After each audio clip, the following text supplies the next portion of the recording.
우리 하나님 말씀은 사도행전 28장 16절로 23절 그리고 30절로 31절까지 우리 한 절씩 교독하도록 하겠습니다. 우리가 로마에 들어가니 바울에게는 자기를 지키는 한 군인과 함께 따로 있게 허락하더라. 사흘 바울이 유대 높은 사람을 청하여 그들이 모인 후에 이르되 여러분 형제들아, 내가 이스라엘 백성이나 우리 조상의 관습을 배척한 일이 없는데 예루살렘에서 로마인의 손에 죄수로 내준 바 되었으니 로마인은 나를 신문하여 죽일 제목이 없으므로 석방하려 하였으나 유대인들이 반대하기로 내가 맞지 못하여 가이사에게 상소하니요 내 민족을 고발하려는 것이 아니니라. 이러므로 너희를 보고 함께 이야기하려고 청하였으니 이스라엘의 소망으로 말미암아 내가 이 쇠사슬에 매인 바 되었노라. 그들이 이르되 우리가 유대에서 내게 대한 편지도 받은 일이 없고 또 형제 중 누가 와서 내게 대하여 좋지 못한 것을 전하든지 이야기한 일도 없느니라. 이에 우리가 너의 사상이 어떠한가 듣고자 하니 이 파에 대하여는 어디서든지 반대를 받는 줄 알기 때문이라 하더라. 그들이 날짜를 정하고 그가 유숙하는 집에 많이 오니 바울이 아침부터 저녁까지 강론하여 하나님의 나라를 증언하고 모세의 율법과 선자의 말을 가지고 예수에 대하여 권하더라. 바울이 온 이태를 자기 셋집에 머물면서 자기에게 오는 사람을 다 영접하고 하나님의 나라를 전파하며 주 예수 그리스도에 관한 모든 것을 담대하게 거침없이 가르치더라. 아멘. 이제 오늘로서 사도행전 마지막 강해입니다. 그래서 오늘 새벽에 제가 이 설교 제목을 조금 나름대로 바꿔봤어요. 하나님 나라를 소망하는 사람들의 인생이라고 잡아봤습니다. 자, 드디어 사도 바울은 너무나 기나긴 여정을 거쳐서 그토록 평생 꿈꿔왔던 로마에 입성하게 됩니다. 인간의 생각으로는 이 초라한 죄인의 몸으로 로마에 간 바울이 어떻게 복음을 전할 수 있겠는가 생각하겠지만 이 바울의 로마 입성은 유럽 전체의 사상과 영적 대변화를 일으키는 시발점이 되는 것입니다. 결국 바울의 고백처럼 죄수의 몸으로 로마에 오게 된 이것이 우리가 이해할 수 없는 하나님의 깊으신 섭리였습니다. 자, 로마서 11장 33절 우리 같이 읽어볼까요? 깊도다 하나님의 지혜와 지식의 풍성함이여 그의 판단은 헤아리지 못할 것이며 그의 길은 찾지 못할 것이로다. 이 말씀처럼 바울이 죄수의 신분으로 로마에 오게 된 것은 로마와 유럽 전체를 변화시키려는 하나님의 깊고 신비한 지혜였습니다. 그래서 바울은 로마의 감옥에서 이런 고백을 하게 되는 것이죠. 빌립보서 1장 12절 14절 함께 읽어보겠습니다. 형제들아, 내가 당한 일이 도리어 복음의 전파에 진전이 된 줄을 너희가 알기를 원하노라. 이러므로 나의 매임이 그리스도 안에서 모든 시위대 안과 그 밖의 모든 사람에게 나타났으니 형제 중 다수가 나의 매임으로 말미암아 주 안에서 신뢰함으로 겁없이 하나님의 말씀을 더욱 담대히 전하게 되었느니라. 이 바울은 지금 내가 당한 이 일이 복음 전파에 진전이 되었다고 간증합니다. 그렇다면 그가 말하는 내가 당한 일이 뭐예요? 빌립보 1장 13절 보면 그것은 나의 매임이다 라고 말해요. 다시 말하면 바울이 당한 일은 다름 아닌 복음 때문에 로마 감옥의 쇠사슬에 매인 갇혀있는 이 사건을 말하는 것입니다. 그러면 바울이 감옥에 매인 것이 어떻게 복음의 진전이 되었는가? 빌립보서 1장 13절 말씀을 다시 제가 읽어드릴게요. 이러므로 나의 매임이 그리스도 안에서 모든 시위대 안과 그 밖의 모든 사람에게 나타났으니. 자, 보십시오. 로마로 압송된 바울은 일반 죄수를 가두는 감옥에 갇히지 않았습니다. 시위대라고 불리는 이 특별한 부대가 운영하는 감옥에 갇혔습니다. 여기에 시위대는 로마 황제의 경호를 맡는 친위부대를 말합니다. 기록에 의하면 이 당시 로마 황제의 시위대는 황제를 최측근에서 경호하는 이 특별한 임무 때문에 아무나 뽑지 않았습니다. 로마의 유력한 혈통에서만 뽑았습니다. 당연하게 그들은 신분상 엄청난 특권을 가지고 있었고, 이 사람들이 모두가 로마의 미래였고, 그 다음에 로마의 지성과 사상을 대표하는 그런 특별한 사람들이었습니다. 그런데 이 시위대가 당시에 수행하던 두 번째 중요한 임무가 있었는데, 죄수 중에 유력한 사람들, 정치인들, 사상범들, 이 사람들을 따로 관리하는 것입니다. 그래서 로마의 시민이었던 바울은 이 시위대 감옥에 갇혀서 황제의 재판을 기다리게 되었습니다. 그런데 바울은 이렇게 자신이 사슬에 매인 것이 당시의 로마의 특권층인 시위대의 군인들과 그 주변 사람들에게 복음을 전파하는 기회가 되어서 복음의 놀라운 진전을 가져왔다고 간증하는 것입니다. 여러분, 당시 로마 법은 중재인들은 도망치지 못하도록 간수와 쇠사슬로 묶어서 감시했습니다. 우리가 사도행전 28장 5절 16절과 20절에 의하면 바울은 한 명의 시위대 군사가 그를 쇠사슬에 묶어서 감시합니다. 이렇게 바울은 시위대 군사와 함께 그 손에 쇠사슬이 묶인 채로 2년이라는 세월을 보내게 됩니다. 그렇다면 여러분 생각해 보십시오. 그때 바울이 무엇을 했겠습니까? 여러분, 우리가 지금까지 로마서 사도행전 28장에 오기까지 이 바울은 어떤 사람입니까? 사도행전 21장과 26장을 보면 예루살렘에서 성남 유대 군중에게 린치를 당하고 폭행을 당하면서도 예수를 전파했던 사람입니다. 그리고 자기를 재판하던 로마 총독과 아그리빠 왕에게 재판석에서 예수님을 전파하던 사람이에요. 이런 바울을 보고 당시의 로마 총독이 기가 막혀서 너는 미쳤다. 네가 너무 많이 공부를 해서 너는 미쳤다고 소리를 쳤습니다. 이러한 바울이 시위대 군사와 1대1로 묶여 있을 때 무엇을 했겠어요? 당연히 예수님을 전한 것입니다. 당시의 세상의 중심이라고 말하는 로마에 들어갔고, 그 로마의 정신이고 로마의 미래고 로마의 사상을 대표하던 이 젊은이들에게 예수 그리스도의 복음을 전했던 것입니다. 그리고 시위대 이 군사들도 이미 이 바울은 흉악범이 아니라 오늘로 말하면 어떤 일종의 양심수와 같은 사람인 것을 알고 있었어요. 더군다나 로마의 그 총독이 썼던 조서와 그리고 로마를 호송했던 율리오라는 백부장이 아마 바울에 대하여 아주 선한 그런 그 정보를 주었을 것입니다. 그래서 바울을 함부로 대하지 않았고 바울이 전하는 복음의 길을 기울였을 것입니다. 결국 바울은 자기가 전혀 생각하지 못했던 로마의 시위대 군인들에게 복음을 전할 수 있게 되었습니다. 그래서 바울은 빌립보서 1장 13절에서 내가 당한 일, 내가 매임으로 인하여 모든 시위대 안에 복음의 진전이 나타났다고 고백합니다. 한두 사람이 아니에요. 바울은 분명하게 모든 시위대라고, 모든 시위들에게, 왜냐하면 이 죄수, 이 간수가 매일 바뀌거든요. 매일 바뀌는 것입니다. 그래서 모든 시위들에게 복음을 전했어요. 그 결과가 로마의 감옥에서 빌립보 교인들에게 보냈던 편지인 빌립보서 4장 22절에서 구체적으로 증언합니다. 자, 모든 성도들이 너에게 문안하되 특히 가이사의 집 사람 중 몇이니라.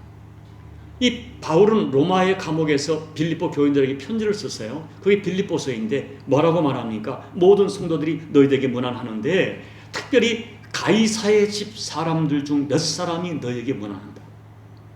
가이사의 집 사람 중 몇이 누구를 지칭합니까? 이 사람들이야말로 로마 황제의 측근들이고 친척들이고 시위대 군사들이고 로마 궁전에 있던 신하들을 말합니다. 여러분, 놀랍게도 그 짧은 기간에 황제의 측근 중에, 친척 중에, 가족 중에 예수 믿는 사람이 생겼어요. 놀랍게도 바울이 당한 이 억울한 매임이 생각지 못했던 로마의 심장부에 예수 그리스도의 복음이 전해지고 수많은 로마의 특권층과 지성인들이 예수를 영접하는 기적이 일어나게 된 것입니다.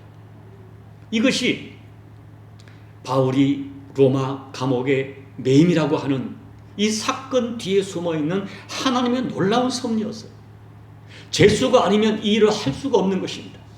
그래서 옥에 갇혀 있는 바울을 걱정하고 염려하는 빌립보 교인들에게 바울이 기가 막힌 하나님의 섭리를 증언합니다. 1장 12절 형제들아 내가 당한 일이 도리어 복음 전파의 진전이 된 줄을 너희가 알기를 원하노라. 빌립보 교인들에게 걱정하지 마세요. 걱정하지 마세요. 내가 당하고 내가 매여 있는 이 일이 복음 전파에 놀라운 진전을 가져온 것을 여러분이 알기를 원합니다라고 편지를 써보낸 거예요.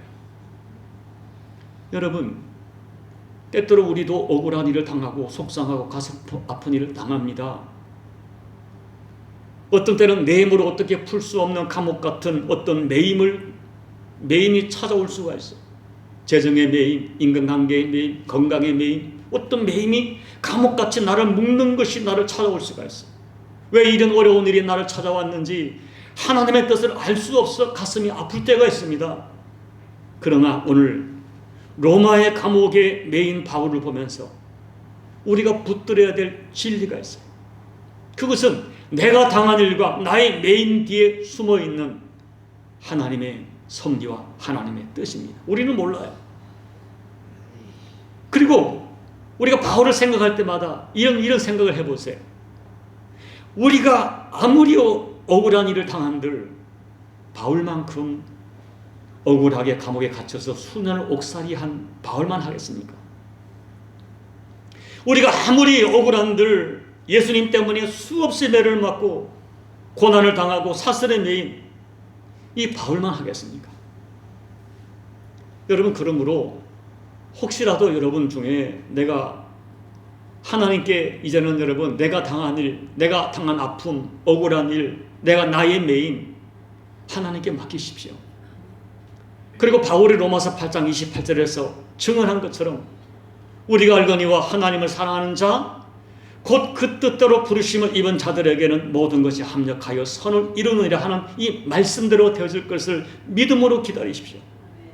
그리하여 여러분 정말 간절히 기도하고 소망하는 것은 로마의 감옥에 갇혔던 바울이 빌립보 1장에서 간증한 것처럼 저와 여러분들도 간증할 수 있기를.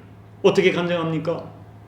내가 당한 일이 내 인생의 생각 밖의 진전이 되었고 나의 매임이 내 믿음의 진보가 되었고 내가 당한 일이 내가 생각할 수 없었던 내 인생의 복이 되었다고 간증하는 역사가 여러분에게 꼭 주어지기를 예수님 이름으로 축복합니다. 계속해서 말씀을 좀 더 나누겠습니다. 자, 로마에 도착한 바울은 16절 말씀처럼 말씀해 보면 자기를 지키는 한 군인과 함께 따로 있게 허락하더라라고 했고요. 30절 말씀을 보면 자기 셋집에 머물렀다고 했어요. 자, 이게 뭔가?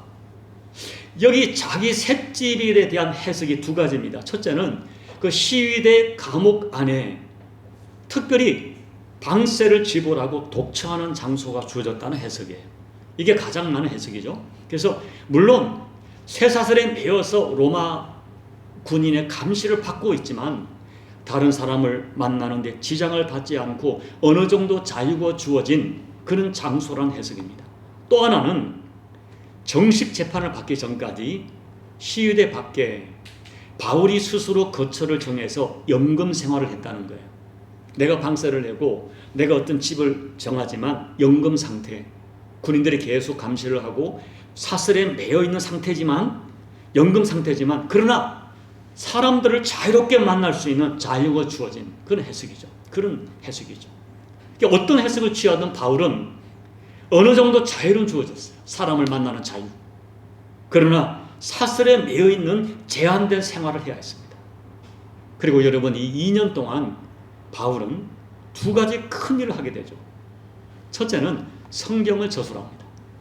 이 2년 동안 바울은 옥중서신이라고 우리가 부르는 빌립보서, 에베소서, 골로새서, 빌레몬서 4권의 성경을 저술해요. 두 번째는 끊임없이 복음을 전해서 로마 황제의 측근과 시대에 예수 믿는 사람이 무수히 생깁니다. 오늘 사도행전 28장 30절 31절 말씀, 바울이 온 이태를 자기 셋집에 머물면서 자기에게 오는 사람들을 다 영접하고 하나님의 나라를 전파하며 주 예수 그리스도에 관한 모든 것을 담대하게 거침없이 가르치더라. 바울은 2년 동안 자기에게 오는 모든 사람을 영접했고 그들에게 하나님 나라와 예수 그리스도에 관한 모든 것을 담대하게 거침없이 가르쳤다고 이야기합니다. 자, 여러분 17절 말씀을 보면 가장 먼저 바울은 로마에 입성해서 3일 후에 로마에 있던 유대인 중에 유력한 사람들을 초청해서 자기가 왜 로마의 죄수의 신분으로 오게 되었는지를 설명합니다. 바울은 자기가 이 로마 이렇게 그 예루살렘에 있는 로마의 그 총독에게 죄가 없음을 밝혀졌지만 유대인의 고발 때문에 이게 로마에 오게 된 것을 이야기하고, 그리고 자기가 이 로마에 오게 된 결정적 이유를 20절에서 이스라엘의 소망으로 말미암아 내가 쇠사슬에 매였다라고 증언해요. 여기 바울이 말하는 이스라엘 소망이라는 것은 메시아 소망입니다. 메시아를 증언하다가, 우리 민족이 그토록 소망하던 메시아를 증언하다가 내가 이렇게 사슬에 매였다고 고백합니다. 이 바울의 이야기를 듣고 이 유력한 유대인들이 호의적인 반응을 보여서 다시 날짜를 정해서 바울의 집에 모였고, 바울은 그들에게 구약 성경 모세의 율법과 선지자의 말을 가지고 그들에게 하나님 나라와 예수 그리스도를 가르치고 권면합니다. 그렇지만 바울의 노력에도 불구하고 몇몇 소수의 사람들은 복음을 받아들였지만 대부분의 유대인들이 믿지 않고 등을 돌리고 말았습니다. 그때부터 바울은 오직 자기 셋집에 찾아오는 사람들에게 하나님 나라와 주 예수 그리스도에 관한 모든 것을 가르치는 일과 성경 저술에 전념하게 됩니다. 저는 이제 사도행전 28장 이 마지막 바울의 행적을 묵상하면서 오늘 저와 여러분, 정말 하나님 나라를 소망하는 저와 여러분이 어떤 인생을 살아야 될지 오늘 바울의 마지막 이 28장의 행적을 묵상하면서 세 가지를 나누고 싶어요. 첫째, 아무리 힘들고 어려워 보이는 사람들도 포기하지 말아야 됩니다. 여러분, 우리가 이 사도행전에 나타난 바울의 생애를 보면 바울은 예수님 만나고 만사형통한 것이 아니라 예수님 만나고 말로 할 수 없는 고난과 박해와 이 진통의 세월을 보내게 됩니다. 그런데 여러분, 놀랍게도 바울이 당한 그 모든 환난과 고통의 중심에는 항상 유대인들이 있어요. 바울이 받은 박해의 90%가 이방인이 아닙니다. 동족 유대인들에게 받는 박해였고, 유대인들이 주는 그 박해는 이방인보다 더 잔인하고 고통스러웠어요. 유대인들은 어디를 가나 바울에게 고통을 안겨다 주었어요. 심지어 바울을 찾아와서 고통을 주었어요. 루스드라에서는 돌에 맞아 죽을 뻔했습니다. 데살로니가, 베레아, 고린도, 에베소 가는 곳마다 바울을 반대하는 대중들이 폭동을 일으켰고 구체적인 박해가 있었어요. 마지막 예루살렘에 와서는 성전에서 죽도록 맞았고, 그리고 바울을 죽이지 않으면 우리는 먹지도 않고 마시지도 않겠다는 결사대가 40명이나 되었어요. 여러분, 이 정도 되면 유대인들을 포기할 만한데 바울은 끝까지 유대인을 포기하지 않습니다. 바울은 유대인들은 바울을 너무나 거절하고 비판했지만 바울은 한 번도 유대인을 포기하지 않습니다. 그래서 가는 곳마다 습관처럼 가장 먼저 유대인의 회당을 찾았고 유대인들에게 전도를 했어요. 로마에 와서도 가장 먼저 유대인들을 찾았습니다. 여러분, 정말 놀라운 분이세요. 어떻게 이런 마음을 가질 수 있을까요? 솔직히 저 같으면 그렇게 못할 것 같습니다. 만약 제가 바울처럼 사람들이 저를 반대하고 제가 전한 복음을 반대하고 저를 박해했다면 저는 그런 사람 두 번 다시 만나지 못했을 것 같아요. 여러분, 오늘 저와 여러분이 바울의 마음과 바울의 심정을 정말 진지하게 주목해야 됩니다. 나를 힘들게 하는 사람, 나에게 고통을 준 사람, 심지어 나를 대적하는 그 사람, 내가 먼저 포기하지 말아야 됩니다. 절대로 포기하지 말아야 됩니다. 우리는 끝까지 예수님 마음, 바울의 심정, 스데반의 마음, 나에게 돌을 던지는 사람에게 기도해 줄 수 있는 마음, 그 마음을 가져야 돼요. 둘째, 오늘 우리, 저와 여러분, 교회는 오직 하나님 나라와 예수님을 전해야 됩니다. 바울은 23절에서 유대인들에게 하나님 나라와 예수님에 관한 모든 것을 전했다고 했고요. 31절에서도 자기를 찾아오는 사람들에게 오직 하나님 나라와 주 예수 그리스도에 관한 모든 것을 담대하게 가르쳤다고 했습니다. 바울의 관심, 바울의 초점은 마지막까지 오직 하나님 나라와 예수 그리스도였습니다. 첫째로 교회는 하나님 나라를 소망하고 하나님 나라를 전해야 됩니다. 세상 사람들은 하나님 나라를 몰라요. 이 세상이 전부라고 생각합니다. 그래서 노세, 젊어서 노세, 이것이 그들에게는 통해요. 그러나 성경이 말하는 진실, 진리, 이 세상은 영원하지 않습니다. 그리고 모든 인간은 한 번 죽는 것은 정해진 것이고 그 다음에는 하나님의 심판이 있고 영원한 나라가 있습니다.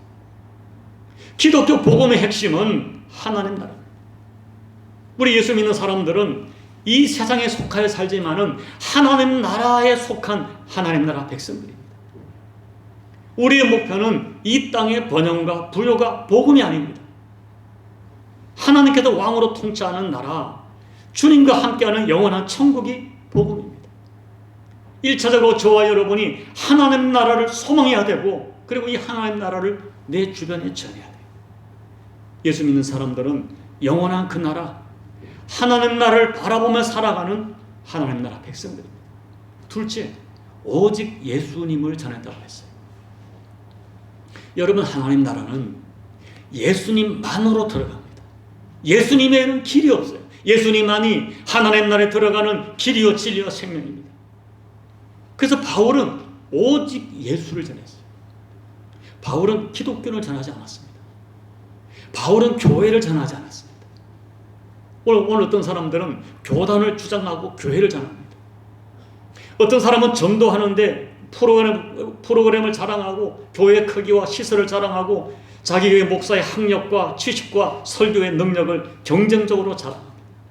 물론 그런 것들이 교회를 전도하고 사람들을 교회로 인도하는데 긍정적으로 작용할 수 있습니다. 그러나 교회가 존재하는 본질, 예수 그리스도입니다. 바울은 어느 날 이 진리를 깨달았어요. 그래서 내가 어떤 경우도 예수님의 십자가와 부활 외에는 전하지 않겠다. 알지 않겠다. 결심을 했어요. 여러분, 교회는 오직 예수 그리스도만이 복음이고 예수 그리스도만을 전해야 되고 저와 여러분도 오직 예수 그리스도만으로 만족하는 그 믿음이 확증돼야 돼요. 셋째, 주어진 환경을 과소평가하지 말고 최선을 다해야 됩니다. 저는 바울께서 2년 동안 셋집에서 가르쳤다는 말씀에 도전을 받습니다.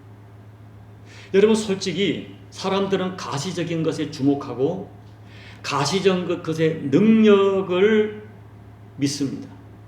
교회도 돈이 있어야 돼요. 맞습니다. 여러분, 풍부한 재정, 어떤 조직, 잘 갖춰오던 예배당, 또 필요한 인적인 자원,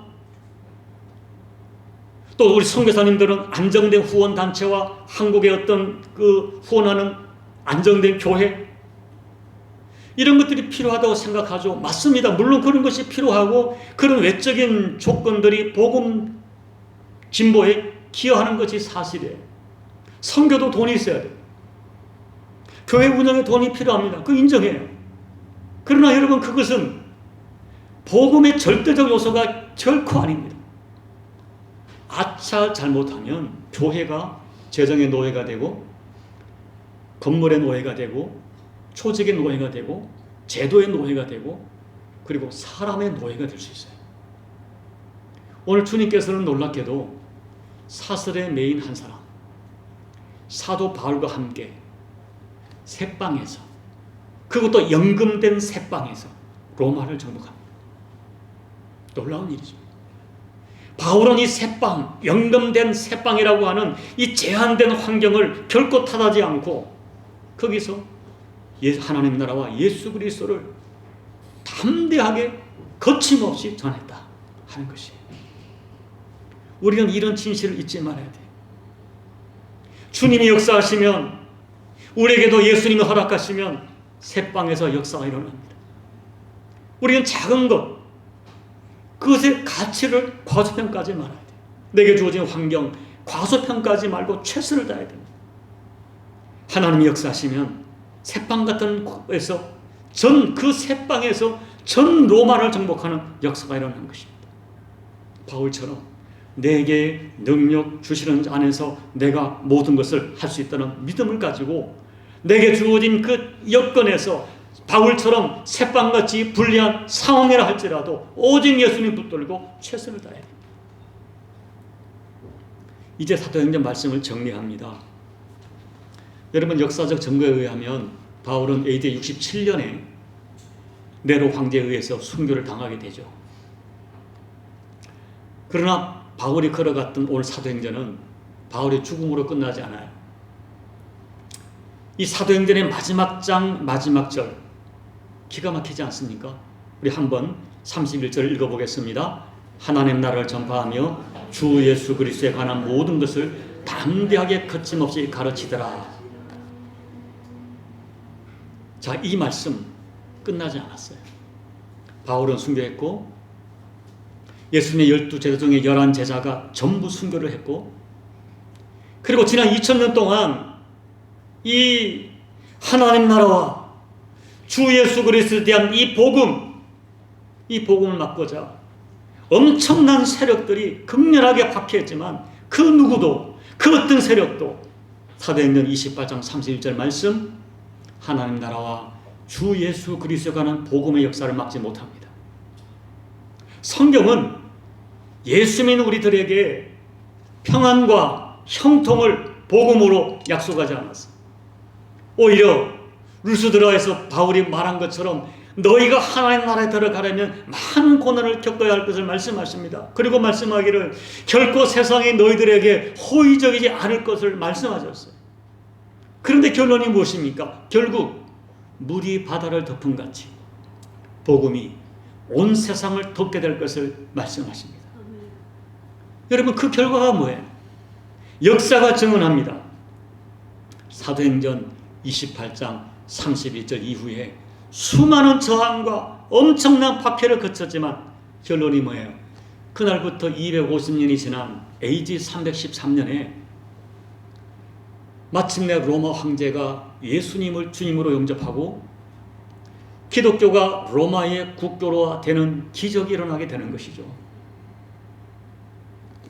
여러분, 이제 저와 여러분이 오늘 사도행전 28장 31절 말씀을 내게 주신 사명으로 받아야 돼요. 죄수의 신분으로, 사슬에 묶인 신분으로, 하나님 나를 주의 종으로 쓰시려면 좀 능력을 주시고 환경을 풀어주셔서 마음껏 일하게 해주셔야지 이게 뭡니까? 라고 말하지 않습니다.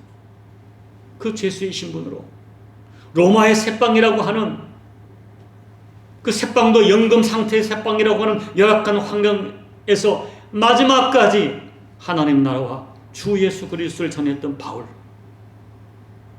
이 바울의 여정을, 마지막 여정을 보면서 나나 부족하지만 나도 이 사명 감당하도록 도와주세요. 주님, 나도 주께 부름받는 그날까지 하나님 나라와 주 예수에 관한 모든 것을 전하는 이 인생을 살게 해달라고 여러분 하나님 앞에 서원하셔야 됩니다. 우리에게 새빵 같은 환경이 문제가 아닙니다. 사슬에 매인 환경이 문제가 아닙니다. 내 마음에 과연 하나님 나라가, 예수가 절대 가치가 되어 있는지 하는 것이 중요합니다. 하나님 나라와 예수 그리스도에 관한 모든 것이 내 인생의 절대 가치가 될 때 우리가 어떤 여건에 있든 간에 바울처럼 아름다운 간증을 쓸 수 있게 될 것입니다. 나의 매임이, 나의 환경이 복음의 진보가 된 것을 고백하는 간증을 쓰게 될 것입니다. 이런 아름다운 영적 역사를 이루어 가시는 저와 여러분의 남은 인생 되시기를 예수님 이름으로 축복합니다. 아멘. 우리 함께 말씀을 놓고 기도하겠습니다. 여러분, 사도행전의 역사는 끝나지 않았고요. 하나님께서는 부족하지만 저와 여러분을 통하여 사도행전의 역사가 쓰여지기를 원하십니다. 하나님 나라와 주 예수 그리스도의 복음, 이것이 저와 여러분에게 인생의 절대 가치가 되어야 되고, 여러분 삶 속에 예수 그리스도와 하나님 나라가 절대 가치가 된 증거가 뭐냐 하면 하나님 나라와 예수 그리스도를 전하는 것입니다. 내 주변 사람을 살려내는 삶으로 드러나는 것입니다. 오늘 이 말씀을 마지막 묵상하면서 마지막까지 가장 열악하고 가장 험한 환경에서도 하나님 나라와 예수를 증언했던 이 바울 같은 인생을 주님 나도 살게 도와주십시오. 내게도 하나님 나라와 예수 그리스도가 절대 가치가 되게 도와주시고, 내 인생의 절대 가치인 예수를 내 주변에 전하여서 내 주변 사람들을 살려내는 그런 인생 살게 달라고 오늘 말씀을 생각하시면서 이 시간 성령이 주시는 감동을 따라 함께 우리 기도하며 나가시겠습니다. 아버지 하나님 고맙고 감사합니다. 오늘도 저희들에게 이 말씀을 우리들에게 허락해 주신 걸 감사합니다. 지난 시간 동안 우리에게 주었던 사도행전을 통하여 다시 한번 저희가 하나님 앞에 결단의 인생을 살게 도와주십시오. 아버지 죄수의 신분으로 연금 상태의 새방에서도 내가 그토록 생명권을 소중히 여기는 하나님 나라와 주 예수 그리스도에 관한 모든 것을 가르쳤던 바울처럼 아버지 내가 하나님 나라와 예수 그리스도가 내 인생의 절대 가치가 되게 도와주시고, 내 가슴에 있는 하나님 나라와 예수님을 전하지 않고는 견딜 수 없는 심령을 주셔서 내 주변에 누군가를 살려내는 복음적 인생, 사명적인 사람들도 도와주십시오. 하나님 아버지, 어쩌면 50평생을 예수님 만나 예수를 증언하다가 그러나 그의 인생을 보면 너무나 많은 고난과 역경을 겪었고, 인생의 마지막은 좀 편히 살게 해주신 것이 아니라 로마의 죄수로 가서 연금 상태로 2년을 살게 하시다가 순교하게 하시는 바울의 인생의 마지막을 묵상하면서 그래도 마지막까지 하나님 나라와 주 예수의 그리스도에 관한 모든 것을 거침없이 전했던 바울의 인생의 마지막 모습을 묵상하면서 우리 모두가 도전받게 도와주십시오. 하나님, 내가 과연 하나님 나라와 예수 그리스도가 내 인생의 절대 가치인지 자신에게 정직하게 물어보게 도와주시고, 내 인생의 절대 가치인 예수 그리스도와 하나님 나라를 전하지 않고는 견딜 수 없는 심령을 주셔서 내 주변에 누군가를 살려내는 하나님 이 사면적 인생을 나도 살아가는 우리 모든 교우들이 되어지다가 남은 인생 하나님 앞에 정말 아름다운 가치 있는 인생을 살아가는, 그리고 바울처럼 나의 매임이 내 인생을 제한하지 않고 어떤 환경과 여건에 매이더라도 복음과 하나님 나라는 매이지 않고 나를 통해 확산되는 하나님의 위대한 생명의 통로로 쓰임받는 우리 교우들과 우리 나무 십자가 교회 될 수 있도록 은혜 베풀어 주옵소서. 예수님 이름으로 간절히 소망하며 기도하옵나이다. 아멘.